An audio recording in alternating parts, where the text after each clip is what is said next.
All right, so it's 8 o'clock. Well, good evening, everyone. Welcome to tonight's FAMSSM webinar. Program directors, current fellows, and incoming fellows sharing their advice and insights on preparing for the sports medicine fellowship match. My name is Patrick Matian. I've had the privilege of serving this past year as the fellow member liaison to the AMSSM Foundation and as an officer of the AMSSM Sports Medicine Fellow Council. It's truly my pleasure to serve as a moderator for tonight's discussion. I also want to thank Joan for organizing this outstanding panel. She does so every time. We have an incredible group of program directors, fellows, incoming fellows joining us for this evening. I know our residents and student members will gain valuable insight from their experiences. I also want to recognize that this is a particularly busy time of year for many of our program directors and faculty as they prepare for their to graduate their current fellows and welcoming incoming fellows. So we sincerely appreciate your time here tonight. So a little about myself. I'm currently completing my primary care sports med fellowship at Penn State in Hershey, Pennsylvania. I completed my family medicine residency at Adventist Health Tulare, California, where I served as junior admin chief and chief resident of my residency program. After fellowship, I'll actually be going back to California. I'll be joining UCSF Fresno at their sports medicine as a sports medicine faculty for their primary care sports med fellowship. One little fun fact about me is that my journey in sports medicine actually started at UCLA, where a number of my dorm mates were actually football players and now best friends. After spending years watching them collect all injuries like they were trading cards, I figured that sports medicine was a pretty safe choice for my career, and I'd be employed for a pretty long time. So the friendship has lasted longer, thankfully, than most of their injuries. But they actually recently, this weekend, coordinated with my girlfriend and surprised me at fellowship graduation. I felt really short, like Kevin Hart, in all of my photos standing next to them. So I want to thank them. But little fun fact. So whether you're a medical student exploring sports medicine or a resident preparing to enter a match, we're excited to have you here and hope this discussion helps guide you through the process. So we'll begin today by introducing some of our panelists. I'm first going to go ahead and start with the program directors. I'd love if you can briefly introduce yourselves, include the name of your sports medicine fellowship program and the city and state where your program is located, and anything fun about you or anything interesting about kind of where you guys are at. And I'll actually just go on the list of the panel, the handout that we had. So if Dr. Grady would like to go ahead and start, we'll go from there. Hello, I'm Matt Grady. I'm the Fellowship Director at the Children's Hospital of Philadelphia. And I started the program 15 years ago, so I've been doing this for a little while. And the interesting thing about our fellowship is that we have funding externally. So we take one pediatric resident every year, and we take one non-pediatric resident every year. And so I'm pretty familiar looking at applications from different sets of people. And quite honestly, we have different criteria. And so happy to be discussing that as we go along. Um, and so looking forward to hearing what everyone else is doing, but can give you the long-term perspective as the old head, I guess, here. Perfect. Thank you, Doctor. Next, we have Dr. Ian McKeag. Hey everyone, I'm Dr. Ian McKeag here at UAB in Birmingham, Alabama. I am the fellowship director, the founding fellowship director here. We are unique in that we're a 2-year fellowship, which I believe we're the only mandatory 2 years for 100% of our fellows in the country.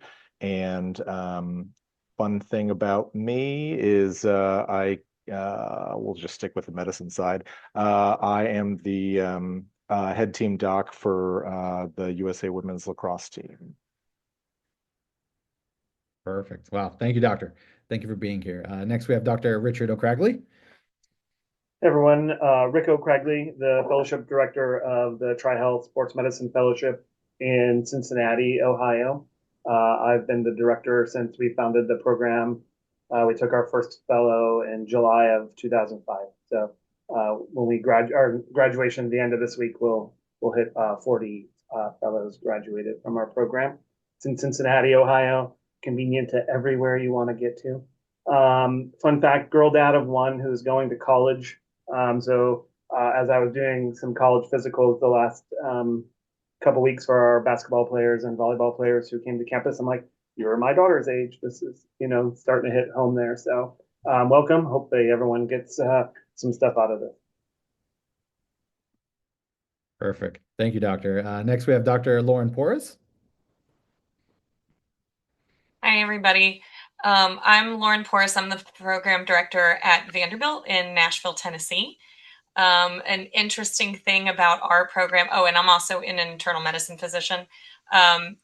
Interesting thing about our program is we have two ACGME spots. One is a primary care spot, and it's actually a 2-year fellowship. So it's the first year is an ACGME sports medicine fellowship, and then the second year is a non-ACGME advanced sports medicine fellowship that the primary care fellow goes through. And then we have a separate 1-year ACGME emergency medicine slot. And then fun fact about something that I started when I moved to Nashville. Nashville isn't necessarily known as a hotbed of martial arts, but started doing family taekwondo. And for a while, my kids outranked me, so I had to bow to them at all of the classes, which was very humbling, to say the least, that I had to bow to my children. But eventually I worked up and we all tested for blue belt together, including I tested when I was 39 weeks pregnant and broke boards and essentially was able to get my blue belt. And so we've joked also that the baby, because she tested as well, is also a blue belt. So everybody in our family is blue belt.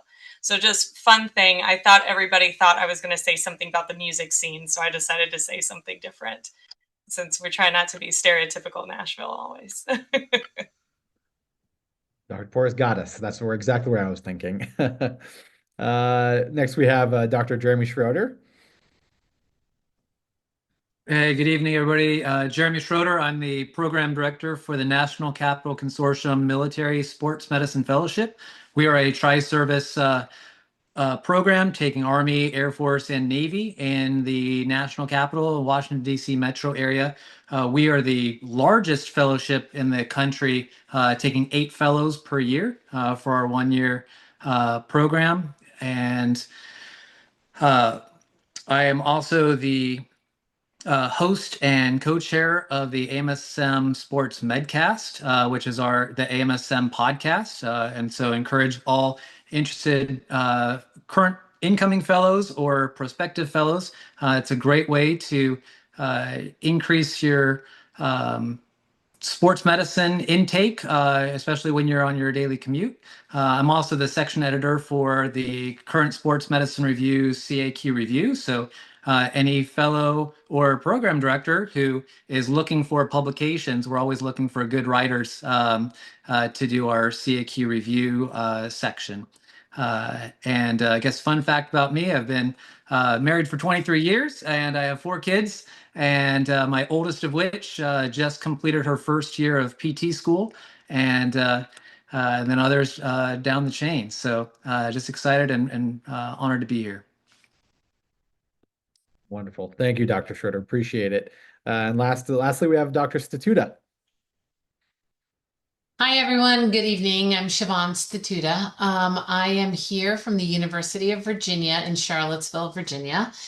I serve as the program director. The fellowship is based out of family medicine, but we proudly have representatives from all subspecialties. I also serve on the AMSSM board, and I am fellowship co-chair. This is going to be my 4th year on the board. So it's been a lot of fun working really closely with other board members and members of AMSSM. I too started the fellowship 15 years ago and have learned so much. It's been quite the journey, and I'm super excited to be here. Fun fact about myself. Well, Charlottesville, Virginia is never dull, even though we are nestled in the mountains. There's always something good, whether it's on the news for bad reasons, but there's a lot of fun outdoor activities. Personal fact, my son just went away for his first camp yesterday, caddy camp, where you learn how to golf and interact with businessmen from around the world, and he called me today, which was the deal because I drained a 3-point miracle shot in the driveway, and the deal was he had to call me, but he called me to tell me he thought he broke his ankle by playing basketball today in his first 6 hours of caddy camp. So trying to manage that. Life is never dull, but I'm super excited to be here with you guys today and look forward to this discussion.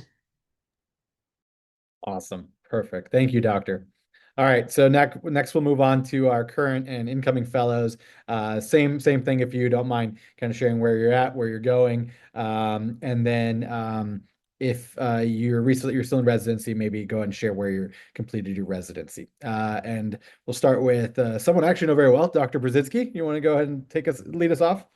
Yes. Hi, everyone. I'm Makenna Brezitski. I am actually finishing up my 3rd year at the Penn State Hershey Family Medicine program, and I will be the incoming fellow at the Penn State Hershey program as well. I'm super excited to take over for Dr. Matian.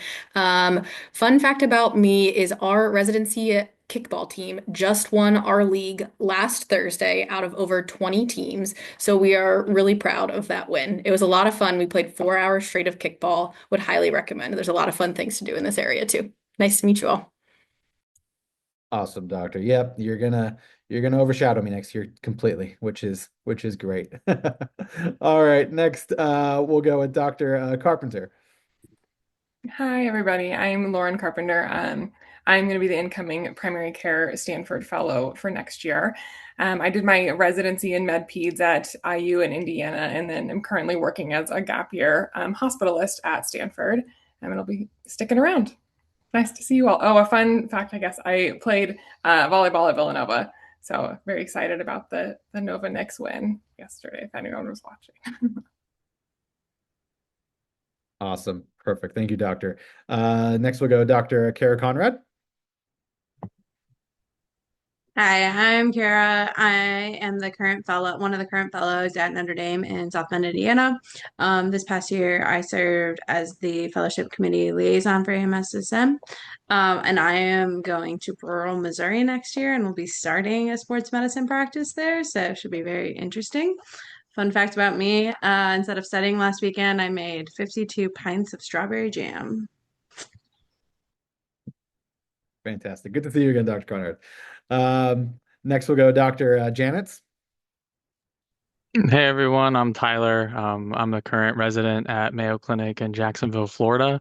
I'm happy to say that I'm staying here for fellowship, so it's been a smooth transition. I feel like I'm half resident, half fellow already. Full-blown preseason physicals. We're just going right after clinic already, so it's been a great transition. Fun fact about me is I've got a 3-year-old and a 1-year-old right on the other side of this door here, so I'm hoping that the headset blocks out the noise. I think so far so good, but if you see me going through the door or anything, that's what's going on. But happy to be here and appreciate you all. Perfect. Thanks, Doctor. Next we'll go Dr. George Raum. Hey everyone, I'm George. I'm the current fellow at Emory. I'm PM&R trained at the University of Pittsburgh, and I'll be heading to Atrium Health in Charlotte, North Carolina next year. Very excited to be staying in the South. Fun fact about me is I have a 6-month-old puppy who is already 55 pounds, which is heavier than they told us he was going to be, and he's very loud. And my wife is doing a great job keeping him quiet so far, so we'll hope that that continues to be successful. Awesome. Thanks, Doctor. And last but not least, Dr. Swanson. Hey guys, my name's Eric. Good to be here. I am the current emergency medicine, sports medicine fellow at the University of Colorado in Boulder. Next year, I'll actually be kind of taking a unique path, and I'll be doing interventional pain at Stanford. So if anybody has questions about combining sports and pain too, definitely happy to answer those questions. Awesome. Awesome. Thanks all. So before we begin, I just want to kind of review kind of what the format for tonight will be like. The first portion, we have some moderated discussion from questions that are going to be really integral in the sports medicine fellowship match process. Follow that discussion, we'll go and transition to the audience questions. So please feel free to submit your questions throughout the webinar using the chat feature. I'll keep moderating, keep my eye on it. And if there's any good questions, I might jump in with them. But let's just go ahead and get started. So I know the first thing I think on most everyone's mind is personal statements. So just if the panelists wouldn't mind sharing some of what their advice would be for applicants regarding the personal statement, what helps a statement stand out, any common pitfalls that you see. I'll leave it open to whoever wants to kind of take charge of that, and I'll try to share a little bit of PowerPoint here on some of these. I guess with the personal statements, I think you want to be true to yourself as you're constructing them.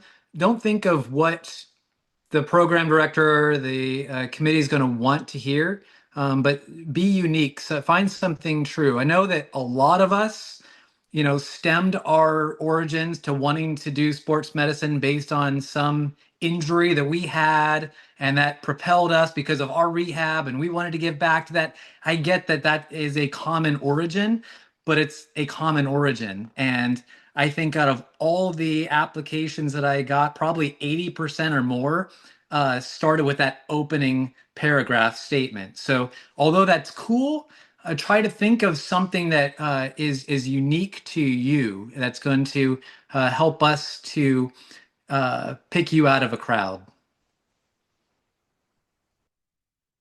I would probably second what Jeremy just said. The amount of times that I've written or I've read about someone's old knee or ankle injury, I know it's unique to you, and it was a big part of maybe what shaped your interest in the field, but unfortunately, it likely won't separate you from the crowd. And that's just coming from you're writing to people who are reading at least 50 of these, and so I think the bang for your buck is probably going to come from an area that you might not be thinking of, but it's just as easy. Little man, this is like the worst time for you to be here. So anyway, hold on, buddy. And so literally couldn't have picked a worse time. I'm getting sidetracked. Oh yeah. Remember, the thing that makes us sports medicine is not always coverage. There's a lot of things that make sports medicine without the actual athletics side of it. So whether that be serving your community or outreach to people, global health is, MSK medicine and global health is amazing. So just remember that we're not just covering things, and that's not how we all always identify. I think I too can jump in. When I'm looking for what is said in a personal statement, there's such a common theme for all of us going into sports medicine that I want to be able to work with somebody who's going to be really cool and somebody who I can jive with. So I'm looking for personality, and I want the personality to come out. So it's not a problem if you use the injury to lead into creating an image of who you are, but I'm looking for personality. I'm looking for the way with words, witty things. I really like authenticity, as Jeremy said, as Dr. Schroeder said. I'm looking for that. I'm looking for, like, at the end of the page, oh my gosh, this person is awesome. I want to hang out with them, but I also am looking for, what does this person want, and what are they saying that they can offer us? So it's like speed dating, and it really is speed dating. You have a couple minutes where we're thumbing through lots and lots and lots of these. And so I want to know, is there something that this applicant individually wants that I know my program is unique at being able to offer this person? So I want to know as much about, like, even it doesn't have to be the whole paper, but somewhere in there, I want to know what they want. And by the way, all programs are going to be strong in MSK exam skills, ultrasound skills. You're going to get mentorship. So save those words. I want to know Specifically, what type of practice do you see yourself going into? What are the nuances of what you're looking for? So I want personality, and I want to know, does my program fit in with what you're looking for? I I was can jump in. actually, oh, sorry, Dr. Grady, do you want to go? Yeah, Oh, go for it. I would kind of add that I'm looking, and I would agree with all those. I'm looking for enthusiasm. Like at some level, I'm going to be working with you for the entire year. And our structure is that we have a longitudinal experience. So like I'm working with a fellow 1 day a month for the entire year. So can I work with this person? Do they have things about them that is interesting to me? Are they exciting? And so if you're technically great on paper, but I don't really want to be in clinic with you all day, that's not going to be like a great fit for both of us. And so I think in your personal statement, if you're a sports fan, that's great. If you've had injuries, that's great. That's probably everyone. But like, how does that translate into what you do, who you are, how do you live your life? What are your passions? I think I want to hear about the things that excite you as part of who you are, because I'm trying to figure out, can I work with you for the whole year? And if I have someone who's enthusiastic and isn't the smartest, I can live with that because we can go to great places with work ethic and enthusiasm. And so like, I'm really looking for that fit as part of who we are. We all understand that also different people have different backgrounds. And so in pediatrics, I know that a lot of people don't have a lot of MSK training. And in family medicine, you might get 3 to 6 months. In pediatrics, you're lucky if you get 2 months. And so I know that you don't have a lot always on your application. So I'm looking for, can you make up a deficit if someone has had 6 months and you've only had 2? And that probably is going to come from enthusiasm and passion. So that's what I'm really looking for. And I would like to say as well, this is just a really opportunity to emphasize what makes you special. I will say personally, with all of these years at looking at these applications, the CVs and the accomplishments of the applicants has just snowballed over the years. Everybody is so impressive. The CVs come through and it's a laundry list of accomplishments. And so what's really helpful to me is for you to actually highlight those key accomplishments that you think make you the doctor that you are and are going to define your career moving forward. And so if you can do that, it allows me to pull those things from your CV that makes you special and unique moving forward. And I think that that's the tone that you're kind of hearing through here is, how are you unique? How do you define yourself separate to the crowd? That makes us want to work with you moving forward. Yeah, I echo all of the comments. I want to know your why. I want to know situations maybe where you felt uncomfortable in and how you worked through that. And then there are some, like lots of people have tons of accomplishments.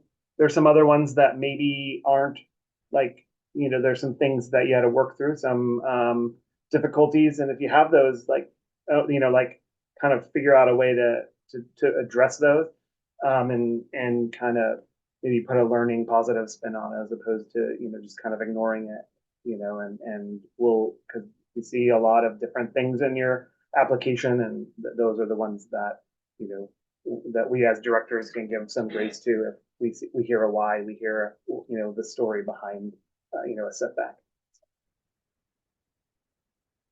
I love that, finding your why. And it's not easy to put your why on paper. Like your personal statement honestly shouldn't be easy to write. And I would argue it should make you a little bit emotional when you read it back. So, why do you want to do this? What's your passion? I do have a business where I edit essays and mentor students, and I see tons of personal statements. I think one of the biggest mistakes that's commonly made too is just regurgitating your CV. The CV and personal statement are two very different things. And I also just wanted to highlight a lot of the things the program directors have been saying. I wrote them down. Highlight enthusiasm, authenticity, and personality. And I just want to throw it out there. AI really struggles with all three of those things. So just keep that in mind as you're making your drafts. Is there a number of programs that you would recommend applicants apply to? I know this is a tough one, but if any maybe current fellows could share how many they applied to, or program directors, what are some thoughts? I think it really depends on your goals of like if you're geographically isolated, it's going to be a lot different than if you're willing to go anywhere in the country. And I think you just got to be honest with yourself with that. I would only apply to places that you would seriously consider going. A lot of places are in-person interviews. These interviews cost money, and at the end of the day, you're only going to be able to take a certain amount of interviews. So you want to make sure that you're applying, with a purpose, not just to send a flyer out there. So another thing is I come from a PM&R background. I know there might be people from some of the other specialties that there's not as many programs. So it's like family medicine, but don't limit yourself just to your primary specialty. Like look at what's available out there. Our program at Emory, and I know there's a lot of programs across the country at Colorado, Utah. There's a bunch of great programs that really they have dedicated slots for different specialties, but they also welcome applications from different specialties, and they all have incredible faculty that are going to be able to help you to reach your goals. So don't limit yourself, just because if you're coming from a PM&R program, take a look at some of the family medicine programs, either geographically or non-geographically, and help build your list that way. But I think the number is going to be very different depending on what you're looking for. I applied to about 35. Yeah, I think this is the one that really requires a certain amount of self-reflection. If you feel as though you are a top 10% candidate, then you should be gunning for some of those more competitive fellowships out there.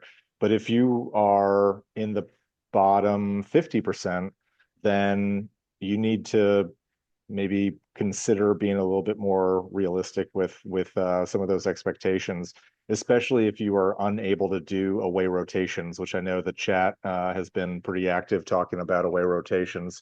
I think that getting a good sense of the type of applicant that you are is a tough thing to do because you just don't know. But hopefully you've developed enough of a relationship from some of the people that may have authored your letters of recommendation that are kind of tied into our field, that may be able to tell you if you should go for one of those top 10 percenters, or if you need to have a couple kind of backup programs on the list. I think that the other thing that I tell folks is this goes for careers and for fellowships. There are two options, really. You can go for exactly the perfect fit that you want, or you can go for the location that you want. It's very, very tough to get both. And so having a good conversation with your significant other or your family or whoever might be directly involved by this matching process is important to have that conversation and understand that innate limitation that might be there. Even if you're a top 10 candidate, you may need to kind of cut some of those loose ends that are just unobtainable. I had so all of the program directors at our annual meeting, the NRMP, I pulled up the slides from their talk. So over the last 5 years, it's ranged right about 29 to 32 or so applicants per, or application per applicant. That's the average. So there are people who are putting way more, and then then there are some that are way less. So I think, that again, like other people have said, it depends on how wide of a net you want to cast, and where you're willing to go to do that. So that's kind of the average per. Awesome. So when students are applying and you're reviewing applications, what experiences tend to separate a good applicant from a great one? Is there leadership? Is there sideline coverage? Is there research? Kind of what things are we looking for these? And are any of these things that the fellows have partaken in, been something that you guys have been able to discuss and have kind of been standouts for you on your journey as well? I would say on my end, one of the things that really stands out is longitudinal interest. So it's way more powerful when someone, for example, has covered a high school football team and has covered a high school football team multiple seasons, than somebody who has gone out to cover one or two random high school games. And we're very understanding. Not everybody has the opportunity to do that. So longitudinal experiences can be different per applicant. So for some people, it's AMSSM involvement. For some people, it's doing research. For some people, it's presenting posters at local conferences. But whatever it can be to indicate that you have this interest in sports medicine and you continue to grow your interest and grow varied exposures over time, that I think is what stands some individuals out versus others. If I can talk, especially for the PEDS candidates, the amount of effort that they put into getting these experiences. So if you're coming from a program that doesn't have a sports medicine, but you do a way elective, that to me actually counts more than someone who did a home elective, because they went out of their way to go make that happen. And that's kind of Lauren's point, that it's not always, did you just do it at the end, but like how much time and effort did you put into getting this done? And so someone that I can see has been planning out and doing what they can, even if it's less than someone else, but they put more effort into it, I know that it means more to them. So I'm certainly looking for, what kind of experiences did you seek out? What were your opportunities? And did you really try to maximize those opportunities? I like well-roundedness. As somebody, I used to be, prior to my current position, I was a sports medicine faculty in a family medicine residency program. And I loved nothing more than when an intern would come in and say, Dr. Schroeder, I'm a musculoskeletal freak. I want to go to sports medicine. And it's like their first week of residency. I'm like, that's great. I was like, hey, let's go look at this ultrasound. Let's do these things. And you could do all these fun things. But then in hindsight, I saw that, does that blunt their overall training? And, just using their primary specialty training as a hopping stone to sports medicine fellowship, I think you're missing some of the journey that develops you into a well-rounded physician. And becoming a sports medicine physician isn't just about being a needle jockey and doing cool procedures. Yes, you can go into that niche, but I think really being a true sports and exercise medicine physician looks at the whole person, looks at the whole athlete, looks at the whole patient. And when you're in fellowship and you're covering a high school or a college, a lot of times you're going to be called on to be essentially their primary care manager. And so if you miss the steps along the way, or you're completely dispassionate about the primary care training that you're receiving, I think you're missing the boat. And I think you should take a hard look about making sure that you're embracing that training, whether it be family medicine or pediatrics or emergency medicine, that you hold that to you, because that becomes a part of your personality and who you are. And I want somebody that cherish that primary specialty. And that's what stands out to me, is looking at that well-roundedness in their character.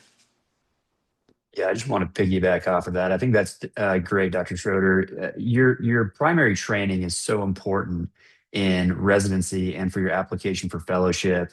And coming from an ER background and ER training, going forward, a lot of my colleagues split time in the ER and in the clinic. And I know a lot of other subspecialties do that as well. And so if you're so hyper focused on just getting to fellowship, you really are going to lose out on a lot of that training that you're probably going to use at some point in your career. So really, really nail down your primary training, add all the other stuff, but get good letters of rec, get really good experiences, get good patient reviews, and become an expert in whatever you're trained in now, and then become an expert in sports medicine during fellowship. Great. It's all great advice. I actually wanted to switch gears a little bit for some of the fellows, maybe. I had a question here, which was, what was one of the single biggest things that you had that you think helped you match? And what was something that you were stressed about during the application process that ended up not mattering as much as you thought? I think one of the things that I was stressed about was not having enough like research on my application. A lot of the research was just like poster presentations, and it's hard to kind of understand what fellowships are actually looking for from that perspective. What I kind of gained from the interview trail is that they're looking for, there are programs that research is very high on their list, but they're also just looking at what your interests are and can you talk about even the posters or cases that you presented. And so I felt like when it came down to it, it wasn't a detriment, but I was very stressed about research when I applied. I think also like being very confident and genuine in where you're coming from, kind of going back to the personal statement discussion that we had. I didn't consider sports medicine until later on in my residency, and so I didn't have a lot of research or coverage experiences, but didn't try to elaborate or hyperbolize any of my experiences, and just kind of presented who I was and what my interest was and what my passion was. And that came across, I think, very well to programs. And even though I didn't have maybe as many coverage opportunities or experiences on my application, I think programs really appreciated my enthusiasm to gain those experiences.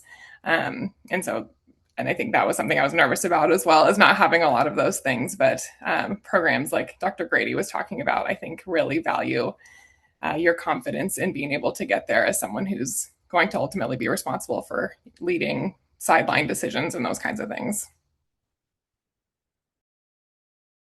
I think similar to what some of the program directors have said, I felt was really helpful in my application was a longitudinal experience with a training room in a high school. I spent pretty much every Tuesday evening for about 2 years doing training room with some high school athletes and developing that relationship. So if you do have that opportunity, I would really take advantage of it, because then, I'd see them in training room and then see them on the sideline Friday night and vice versa. And I thought that was really, really valuable. And I could talk about a lot of the things and experiences and relationships I developed with like athletes and even their parents. So I thought that was really helpful. And I would really take advantage of that opportunity if you have that. Yeah, I agree. I think for me, the longitudinal aspect of my application and different areas like research and coverage and volunteering and leadership opportunities was a strength. But I remember I was reading the side chat too, but one of the things I was stressing about during the application preparation was how to list everything with like 10 experiences. What I ended up doing, and maybe some of the other fellows can chime in, is I just kind of clumped them into groups. Like I had longitudinal team physician experience, like episodic, like one-time team coverage experience or event coverage experience, leadership opportunities, academic opportunities. So I kind of clustered them together and then listed them under the experience in that way. You kind of have to do that, I feel like, to an extent. But I'm sure there's different opinions out there, but I remember stressing about that a little bit. Yeah, and when you're in that situation, like reflect on like, are these things that I really want to talk about on my and like during the interview trail? This poster that I did as an intern, is it really relevant to my application, or am I just adding a +1 in the publication file for no reason? You really want to be able to speak eloquently and passionately about the things that you put on your application. And those are the things that are going to make you stand out in a really long interview day, where some of these programs are interviewing, 20, 30 people on one day. So really, if you're going to put it on your application, make sure it's something that you're excited to talk about, and definitely something that you could speak knowledgeably about during the interview. But if you can get excited about it, that's even better, and it's going to make you stand out. I think kind of piggybacking off of that, I think one of the updates with ARIS this year is that they're going to be changing the publications to more scholarly works. And then when you list that, you're able to clump them together. So along the lines of your experience, you can actually show how your interest has been in a certain topic or certain area has advanced and grown over time, which I think speaks a lot. So I like the idea of also clumping activities together too. It just opens the door for, like George mentioned, eloquent conversations. Fantastic. Thank you all panelists also for chiming in on this chat. There's so many questions coming in. Thanks for everyone who's trying to answer some of them. I think we'll be remiss if we don't touch on this at least once during tonight, because this was something that's new, and I know there's some questions regarding this signaling. So something that I know other matches have had, but it's now introduced with our sports medicine. If we could maybe explain what is signaling, how are the programs going to use it for their application review?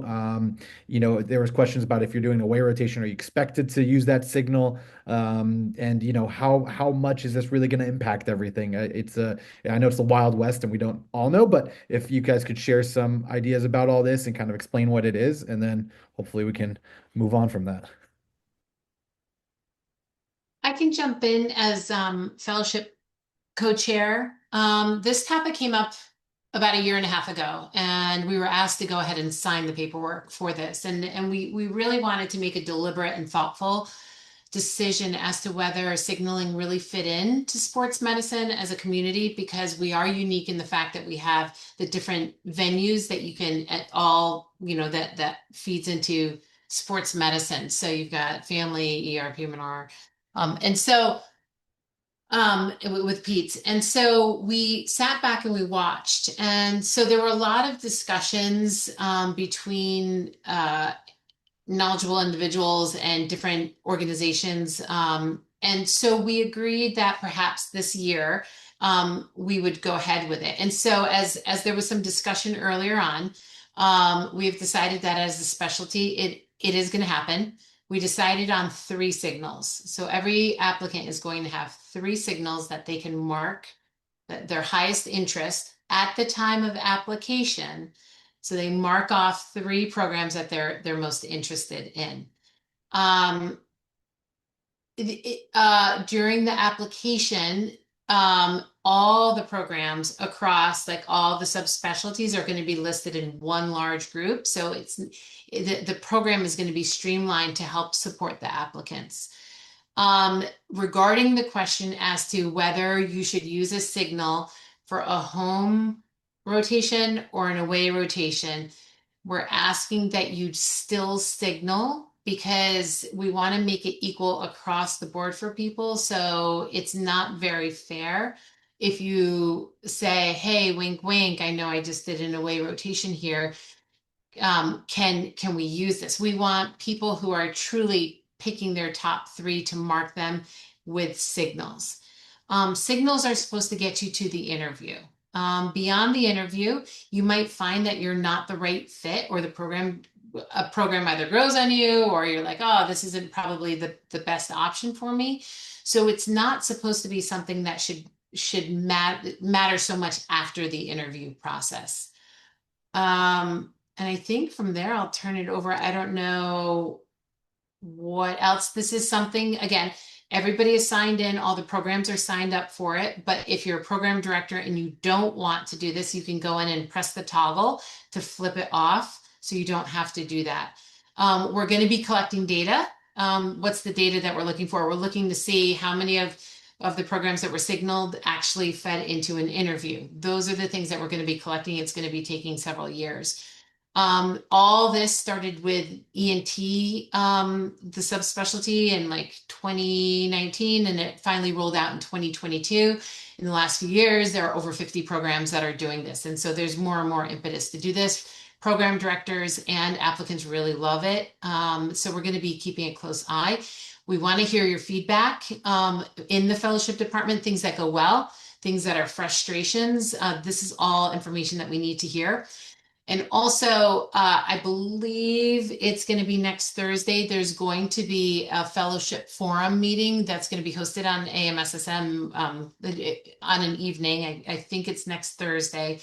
Keep your eye open on the eBlast, where we're going to be having Cynthia Hutchinson from the AAMC come up and give a presentation on that. So if you do have lingering questions, please join us. Be on the lookout in the AMSSM emails this week. I'm going to add to that a little bit, that for someone who's been doing this for 15 years, we probably get 50 or more applications, and we're going to interview 15 to 20. So we're probably, as a program director, we've been trying to figure out does this person really want to come to us, or are we one of their 30 applications? And ultimately, we really want to just interview people who we think would actually come to us. And if they thought our program wasn't good and they didn't want to come, then we need to have a better program. But we're really, I think, looking to try to figure out, is this program in the geography? Does it have the details that some candidate is looking for? And so I'm trying to figure out all those things indirectly. And so if there's a process, previously we had it where you could kind of signal geographic preference. And so what's the tie-in? I will tell you that I would read personal statements looking to see, does this person really want to come to Philadelphia?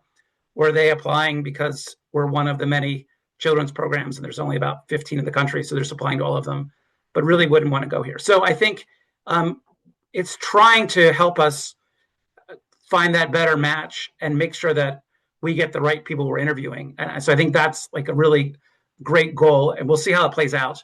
But I'm for it in the sense of I try to figure that out every time as part of the interview process. So hopefully this will help everyone kind of find that better match.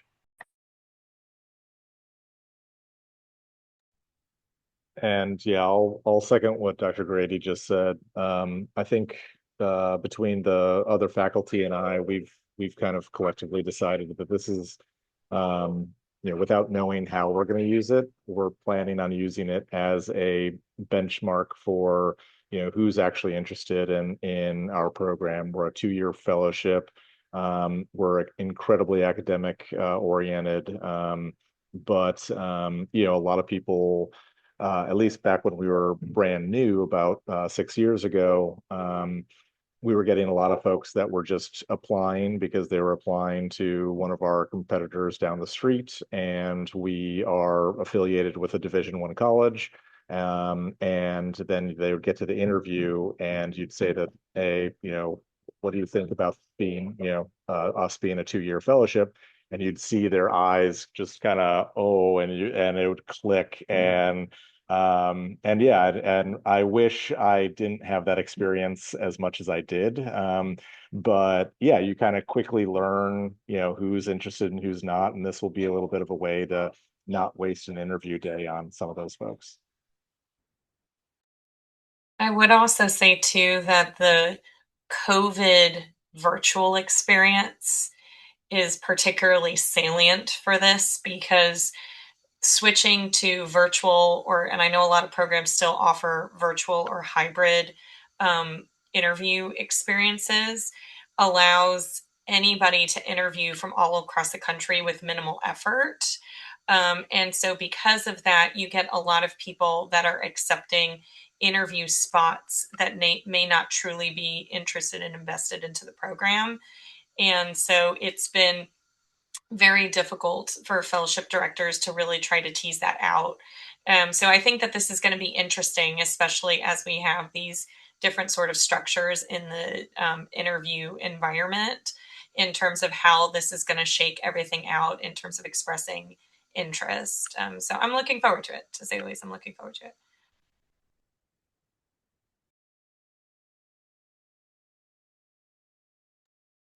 Great. Let's try for maybe one or so more questions before we ask for some final thoughts here. I know time goes quick on these panels. Any common mistakes that you guys see applicants make, or anything that you could advise during interviews that either you fellows kind of noted were important, or that you wish you could have taken back, or anything along those lines? I think one of the things I saw this year, and maybe it's just from the fellow perspective, but when reviewing for next year's applicants, I felt like some people didn't do a good job filling out their experiences, right? You only get 10. And so making the most of those 10, making sure they're thorough, making sure you do group things together. We had a few that I had some other knowledge from, but their things weren't included on their applications, or they included things from high school or years ago that maybe weren't that relevant. And so making sure that you do the best to use those 10 things that are really important to you, that make you stand out, and that you're very willing to talk about during the interview, because I think that's really a lot of the meat and potatoes of the application after the personal statement. Perfect. are there any reasonable ways to express interest in fellowship programs outside of doing aways, or the fellowship fair, or reaching out to fellows? I know those are all sound great. Are those the best, or are there any other ways that you guys could note? We try to keep a open communication with anyone that we might meet during the fellowship fair at AMSSM. I think that a lot of programs around the country, residency programs, have been limiting the amount of away rotations their residents are doing, and that's especially for the non-traditional trained specialties. So anything that's not family medicine or PM&R really gets pretty harmed and by some of this limitation. I was just putting in the chat, we had a recent internal medicine fellow about 2 or 3 years ago. He was one of our best diagnosticians that we've ever had. And there's absolutely no way that I would have ranked him. I think we ranked him either number 1 or number 2. And there's no way I would have done that based on his CV, unless he did an away rotation with us, and he just knocked it out of the park. So unfortunately, one of my answers is more for the medical students, which is have that discussion before you make your own rank order for your residency. Ask about away rotations, ask about the involvement with the nearby fellowship, and try to see if you can kind of tackle that before it becomes an issue. But I think that getting exposure to folks with at least communication, asking a simple question. I remember when I was a resident, I sent a very fake email to a program that I was interested in about a patient that I saw, and I really just wanted to say hi, and just don't tell anyone about that. But really, it was me kind of checking in. I'd met him, and I wanted to make sure that they remembered who I was. So I was like, "Hey, I saw this patient, wanted to bounce this off you." And it took maybe 30 seconds of their day away from them. And I don't necessarily recommend fraud, but but maybe a little bit of just, "Hey, I remember you. Hopefully, you remember me," type of communication. To follow up on that, I think most of us have our emails listed. And so I certainly have mine listed. And I've had candidates email me. And if they tell me, like, I really want to be in Philadelphia and this is why, will you please look at my application seriously? I do. I look at that application extra. And if it's 50-50, whether they're like my last interview or not, more often than not, the one who reached out and said, I want to be in Philadelphia and this is why, I'm more likely to give them that interview slot. Because again, we're looking for the fit. And if I know someone wants to be geographically in this area and is enthusiastic about being here every day, that's probably going to end up being a better relationship for us as a fellow. So I think it's okay to reach out to that program and say, like, I have a special interest in your program or a special interest in your geography because I've applied for your application. I've applied as in your application. Please make note of that. I will definitely pay attention to that. I'd also like to mention some people who are commenting on concern of lack of ability to come out for a interview or a away rotation in that manner. And although it's good, don't get me wrong, if you can do a rotation, even if it's a week or 2 weeks to go out, that allows us to really get to know you a little bit better, and that's awesome. But we are all trying to push those implicit biases away, understanding the complexity and restrictions on a lot of people who aren't able to get out. I know for me in my circumstances, I have a lot of applicants who are currently deployed or stationed overseas, and it's not feasible to come out and do a full rotation. And so I have to best I can. And what they have done is, talk through email or ask different questions here or there, just like Dr. Grady had mentioned. And those people who show that interest, or if you're a couple years away from applying, but you are already involved in AMSSM, come to that fellowship fair, or find who the program director is and have a chance to meet with them. Say, hey, can I meet with you? Can I get to know a little bit more of your program? I would love to sit down with prospective applicants at places like AMSSM, even outside of the formal fellowship fair. It's great to take 15 minutes and talk with somebody who might be interested. I would love that, and that's a great way to help me to remember you as a prospective candidate. Fantastic. Everyone, thank you. We have a couple minutes. Can I ask the panelists just to share some of their final thoughts, any last advice that you could have for everybody before we wrap up for this evening? I would just encourage everyone to trust the process of your application and interview season. And, even if you don't get a lot of opportunities to meet so many people in the field of sports medicine as you will during your fellowship interview and application season. So take advantage of every opportunity and be yourself. And I'm sure you'll find the program that is meant for you. When doing your application, especially your personal statement, find a couple people you trust, maybe both in sports medicine and outside of medicine, maybe all together. Read your personal statement, read your application, make sure it makes sense, make sure it sounds genuine. I actually rewrote my personal statement after doing that because they're like, this does not sound genuine, try again. And so start early, find people you trust to look it over so that you have the best chance of making it to where you want to be.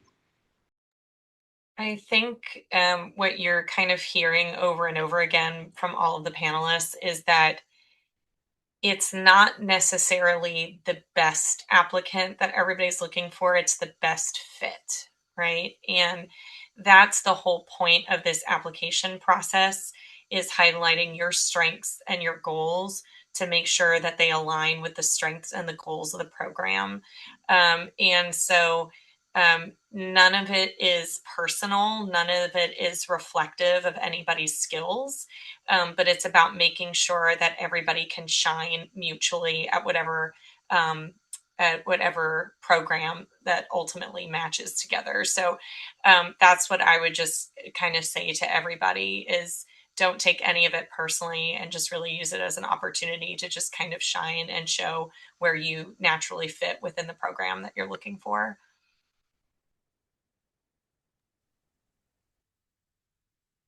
Yeah, I think the idea of focusing on what's the best fit for you is going to be really important. Ensuring that you are realistic with what your career goals are. All too many times I've come across folks that really don't share the same values in what their career is, and it doesn't make them right, wrong, better, worse, anything like that. It's just they're not a good fit. So, if you're just wanting to go in there and do injections all day and turn and burn through patients, then you're probably not going to do or be as happy, I should say, in a more academically minded program. But if you don't need to be obsessed with research to be a good fit in academia, but you probably do need to be kind of excited if someone tells you that you're going to be, with a resident that day. So yeah, and it's just a personal preference, but now's the time to kind of be realistic with yourself, but while you're preparing your own application, but also kind of when you're making your decision on who to talk to and who to spend some valuable time with, because you are not going to have all the time in the world for these interviews. But apply to us. I would agree with what Dr. McKeag says. I think in the application process, my advice would be authentic, absolutely proofread your papers. A spelling mistake, just proofread, guys. There's no reason to have a misspelling or a grammatical mistake this day and age. Like, no excuse. Make sure your passion comes through in your personal statement. Once the interview comes, trust your gut as to the human connection, right? This is, if you guys are getting interviews, sports medicine is such a cool subspecialty, and it's a really, really, really small subspecialty. So a lot of people talk, and you'll start seeing over the years, this is a really small network of people. So be honest, be yourself. If you really enjoy the faculty there and that's important to you, you're going to have your mentors for life. And if that's important, pay attention to that. If location is important, pay attention to that. But if you can be authentically real during your interview, trust that. And then for some programs like mine, I'm a sucker for handwritten thank you notes. Make them personal. But I think there are things that if you're not that person, okay, great. But just listening to yourself, listening to the feel, and then checking back as your interview season goes on, like, where does this fit? Okay, if after this interview, I still really like this program, I don't know, there's something about this one that's intriguing, do the homework, reach out to them. People want you to make the right fit for you, because a happy learner is going to make all of us happier, and it's just going to be an amazing year ahead. Yeah, all good advice. Making sure, obviously you can't control what's in your letters, but one of the things is if you paint this story and then letters come through and they're a little bit off, sometimes we gain from that. The other place I would spend a little time is on hobbies. A lot of times it's a place where I'll try to connect with someone and see what their hobbies are, to try to start that conversation there, as opposed to, oh, when was the last time you covered, I want to, like everyone says, we spend a lot of time with you over that year, and it needs to fit. Everyone's looking for the football. Those high schools have soccer teams, volleyball teams, track, all those other sports that no doctor ever comes to, except when we had COVID and there was no college, and we sent all the fellows to all the other high school sports that were going on because there was nothing else, and all of the athletes, loved them. So spend time with teams that maybe don't get the love, and that will show true interest, as opposed to popping in on a Friday night at a football game when there's 13 people there already, So that shows that level of interest.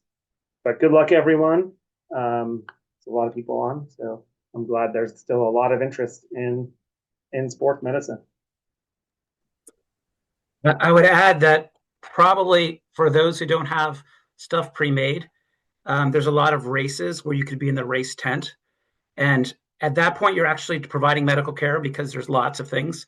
You could be on a sideline of a football game and not see anything for 1 or 2 weeks. But if you're in the race tent, you're probably going to get to see stuff, and you can feel like you're part of the team. So if you have limited time, a lot of those are on weekends. And so feel free to figure out what's available and join those. And I understand that not everyone can make every football game, or it's not part of your school system.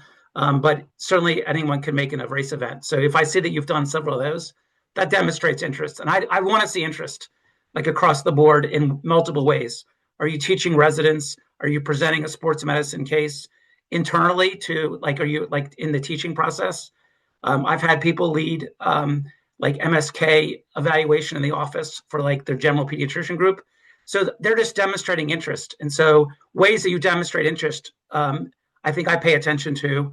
And if I'm an academic program, then I'm going to pay attention to interest in academic roles, so teaching or research. But it doesn't have to be research. It could just be enthusiasm in doing this event. And you could be teaming up with someone else and doing it. But if there's a longitudinal relationship, I notice that a lot more than a one-off event.